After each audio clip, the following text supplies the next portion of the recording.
How does it feel to be back? I know you've known about this moment for a little bit, but the day is here. Well, it's great. We had a great dinner last night, and that's where I saw the guys, the players, for the first time. It was great. Every time I look at them, I have a smile because I know what they've done for this hockey team, and I'm so proud of everyone that played for me. So it's great. Tell us about the moment that you learned that this was going to be happening. What Um, was that feeling like for you? Well, Martin called me and he asked me, he said, you've been introduced to the Ring of Honor. I said, what? I said, why? And no, I said, hey, that's great. I was really happy. I haven't came back here. This is my first time since 2011. So, no, it's fun. What was it like walking? You were here for morning skate then, you're walking in for that first time since 2011. What was that like, sort of walking into that? Well, the thing is, I couldn't deal with the temperature. It's a little cold. It's so cold. I don't remember it was that cold here. I thought it was great because I come from Montreal. This is much better than Montreal. Back in April, it was 30 years since the Cup. Is that No, seem possible? that's what I was with Scotty Stevens, and I said, I can't believe that how time goes fast. And I said, I remember one of the last cup we had. I said to my daughter, I sat her right in the cup. She was small. I sat her there, took a picture, and I'm looking, she's 50 now, and take a picture with her cup. It's, it's all great memories. We talked about that last night. Trying to find, I talked with Niedermeyer, and I said, I'm trying to find something that I didn't like. And he had a good response, saying that the memories like that, when you get good moments and you get older, the bad stuff leaves you. And I thought it was really interesting, and I think that's what's happening, because I can't find anything that I didn't like. Maybe a little warmer, that's it, in the winter, but besides that, I had great people working with me, surround me. Larry was super for me. Luke, I can't say enough of him. You won 8 cups as a player. What's the difference when you win the cup as a coach?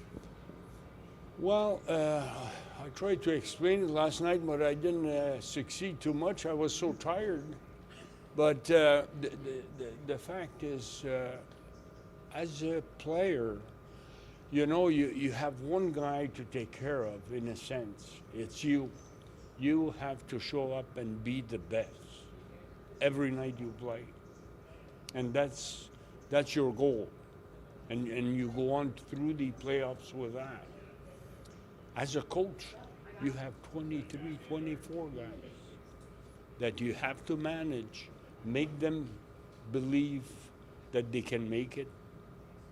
And that's why, I said, that's why that's the ring I wear, because it's such a great, I remember myself behind the bench or looking at these guys. It was incredible. I think about that today. I often think about that. Jacques, Stan Fischler sends his regards from Israel, and he said that cup is among his favorite moments of all the decades he's covered hockey. Do you feel the same way? I mean, you won many, many cups. Does that one stand alone? Well, for for the reason I said. You know, I'm not saying that in Montreal wasn't great cups. Come on, started first year, win the cup, second year, win the cup, and we go on. Right. We won. I was fortunate to be 8 times in 12 years with them that they won. So, you know, it's not the same as a coach. You're there, you got all these guys, and you don't think about winning the cup at the start. You got so much work to do before that. You know? Is it safe to say that you made the right decision to become a coach after you didn't want to become one, and now, you know, your legacy is meant that you won a ring and you're back here being honored? Yeah. The decision. Well, the guy that is the first guy that is responsible for me for my coaching is Serge Savard, because in Montreal, he just told me one day, he says, "You're coaching tonight." That was it. So there was no, nothing else. He said, "I believe in the skill you have, and I think you'll be a great coach." And then after a couple of years, it was over. It was over. People accept that I didn't want to coach and so on. And then there was this guy here that kept calling Lou. It was he kept calling Serge and asking him to talk to me, so I take over here. And finally, after I don't know how many months, how many calls, but Serge came to me, said, "Hey, you want to call Lou, because he doesn't stop. He's always asking to talk to you." And I said, "Did you tell him that I don't want to coach?" He said, "Yeah, but he doesn't care." So I met with Lou. I came down here and looked at the facility, and that was... Well, what does it mean to you then that he will be here tonight for you? Well, every time I meet him, Lou's my buddy. In a way, I got a lot of respect for him, and I would never say that close to him, that he's my buddy, but I like him. He's, to me, I didn't understand, like I do right now, what he's trying to do. You know, all what he's trying to do and the reason for and all that. Mm-hmm. As a coach, you got a team to run. You got a lot of stuff. You get people talking to you, coaching staff talking to you about this, about that, and you got your GM, and you get a lot of people, and you have to deal with all that. And sometimes you don't realize, the biggest effect that could bring you and help you to be a coach. And I know I missed some years. I missed. I should have been closer, but today I know him. I think about all what we've done, and I got a smile. Jacques, you hear so much about the business-like approach and the serious approach that the team took to win that cup in '95. Could you share, though, a funny story during that season, whether it be a particular player, whether it be an incident in practice, whether it was during the playoff run, something funny or lighthearted that, when you think back, was kind of funny? There was not too many things funny at that time. No, Lou didn't want anything funny there. No, it was serious. We got to get ready to win games, and I'm sure. Oh well, I do have one. Okay. Only one. That's all I'm asking. The one guy that made me laugh so much. It was Bill Guerin.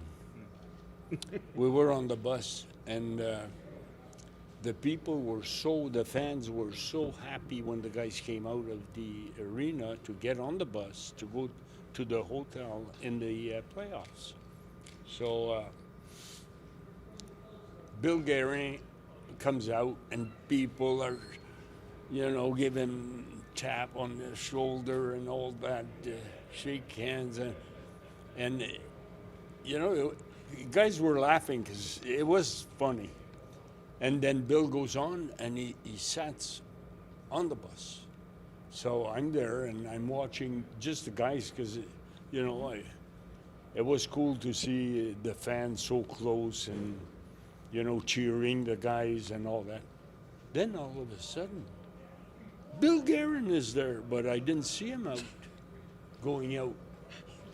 He goes back. He goes back, and he goes with all the people. He gets on the bus, and he's cheering and all that.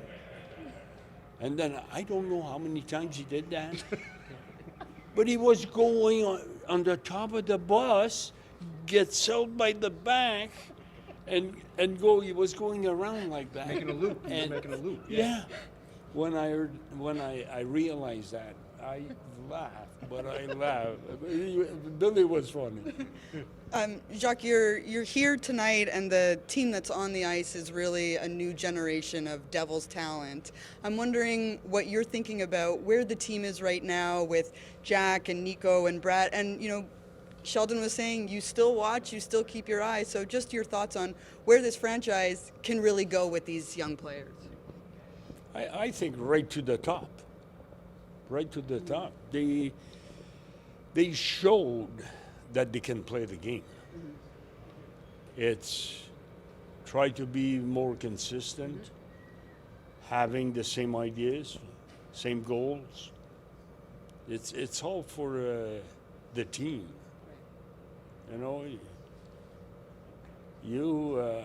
We can say a lot of things, but really when you learn all this is when you go through it. You're there, you're part of a team that didn't win, let's say didn't win. You never did, and your teammates didn't make it. And you're wondering, well, are we going to get there one day? But if you've been there, you know all the sacrifice you got to make to be on top. And you need help. You need help. And your work will bring you how you work, how you think, will help you to win a cup. And then lastly, from me, you talked about your daughter when you won the cup. What's it like to have your grandkids here who probably didn't see you, but definitely didn't see you play and all that? What's it like to have them here with you for this moment? Well, they're all excited. Everywhere we go, they're excited. Last night she said, the little one, she said, "You're like a movie star." So you said, everybody's talking to you, everybody wants to shake hands. Well, she's young. Jacques, She's young. when you first arrived, you mentioned you hadn't seen anybody in a long time. Who was the first person you did see when you got here, and what was that interaction like? First guy, who? Was it you? First guy I saw? Yeah, probably Pete. From the team. Speed. Former players of yours. Oh, players. Hey, Pete's He important played. too. Okay. He plays in his days. No, players, Larry. Sorry. Larry. Yeah, he came in. And, he used to live in Florida, about 20 minutes from me. We always been friends. He did a good job here too when he coached. It's great souvenirs. I'm telling you, everything's good. Hey, John, how proud are you of Sergei Brylin? And Sorry, but Go ahead. you know the greatest thing? Tell me. I haven't lost a game since 2011. It's big. So I don't worry as much. Feels lighter, right? Jacques, how proud are you of Sergei Brilliant? And can, now as an assistant coach with the Devils, what he's doing with the Devils, and describe him as a player for me when you had him. Yeah, Sergey was. He's a guy that could do anything you want. I'm not saying that you could put him on and he's going to score 50 goals like the real top scorer, but he's a guy that you can rely on. He's a guy that. There's the man of the hour. There goes Lou.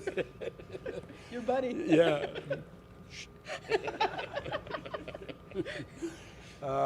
Where was I? Breland. Oh yeah, Sergey. You can put him against any team, any top line. You want him to kill penalties, he could kill penalties. He could check. Never says a word except work. You know, when I'm talking, I was talking previously about winning cups and all that. Guys like that makes you win cups. And it's not a guy that's going to come in and score a ton of guys, but he respects everyone. He plays hard, and he was great. And I'm glad he stayed with the organization and doing well. Many years after Al Arbor coached his last game, the Isles brought him back for one game as a ceremonial thing to coach. If the Devils were to approach you about coming back for one final game, what would your thoughts be on doing something like that? If I would be back for one game? One game, same way the Isles did with Al Arbor years Gotta ago. win it. Gotta win it. I wouldn't come back. I would be afraid to lose it and be sour for the rest of my life. Coach, this team currently right now is going through a bit of a tough stretch. What would be some advice you would give your teams when you were coaching to help encourage them? First of all, you got to know more about the inside. What's the problem, and I know that every time around Christmas, after Christmas, New Year, there's a dip. A lot of teams, they don't play as well, and what will be important is a month and a half before that the machine is well greased, because then it's going to get important. You still golfing these days? Golfing, yeah. I'm getting awful.